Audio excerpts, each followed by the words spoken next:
लोहारडोंगरी खाण प्रकल्पाची वन्यजीव विषयक परवानगी रद्द करण्यासाठी बंडू धोत्रे यांचे 5 मार्चपासून अन्नत्याग सत्याग्रह.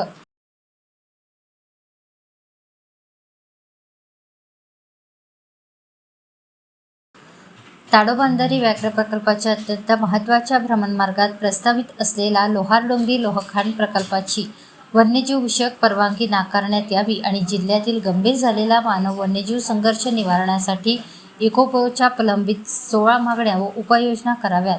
या मागणीसाठी इकोप्रो संस्थेचे अध्यक्ष बंडू धोत्रे 5 मार्च 2026 पासून अन्नत्याग सत्याग्रह करणार आहे, अशी माहिती आयोजित पत्रकार परिषदेत बंडू धोत्रे यांनी दिली.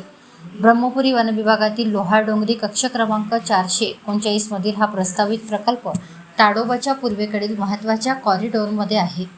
आधीच तीव्र असलेल्या मानव वन्यजीव संघर्ष, खाणकाम आणि वाहतुकीमुळे जंगलाचे विखंडन होऊन अधिक तीव्र होईल.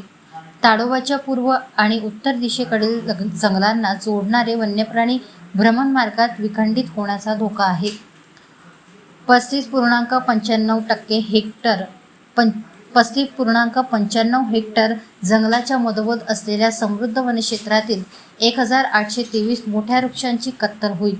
या क्षेत्रात वाघ, बिबट्या, अस्वल यासह 16 प्रकारचे वन्यप्राणी आढळतात, ज्यांच्या अधिवासावर गदा येईल. परिसरातील जल, वायू प्रदूषण वाढीसोबत येथील मुख्य अर्थव्यवस्था असलेली शेती, उद्योग प्रभावित होईल. या खाणीमुळे इत्यादी धोके उद्भवू शकतात. त्यामुळे ही गंभीर परिस्थिती आणि धोका लक्षात घेऊन वनविभाग व राज्य सरकारने सकारात्मक निर्णय घ्यावा म्हणून 5 मार्चपासून इकोप्रोचे बंडू धोत्रे हे अन्नत्याग सत्याग्रह करणार आहे.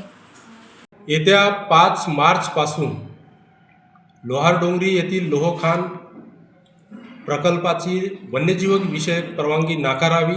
यासोबतच मानव वन्यप्राणी संघर्ष जो चंद्रपूर जिल्ह्यात वाढलेला आहे त्याच्या 16 अत्यंत महत्त्वाच्या मागण्यांना घेऊन हे अन्नत्याग सत्याग्रह करण्यात येणार आहे. तर चंद्रपूर जिल्हा हा वाघांचा जिल्हा म्हणून जसा आज आपण ओळखतो तसा सर्वाधिक वाघ मानव संघर्ष असणारा हा जिल्हा आहे. मागल्या 5 वर्षात 200 लोकांचा मृत्यू झालेला आहे. मागल्या कॅलेंडर वर्षात 47 लोकांचा मृत्यू आहे आणि ज्या भागात ही लोहखान प्रस्तावित आहे तिथे 18 लोकांचा मृत्यू झालेला आहे. एकंदरीत आपण जर विचार केला की चंद्रपूर जिल्ह्यामध्ये संविधानाने दिलेला जगण्याचा अधिकार कलम 21 नुसार तोच कुठंतरी बाधित होत आहे.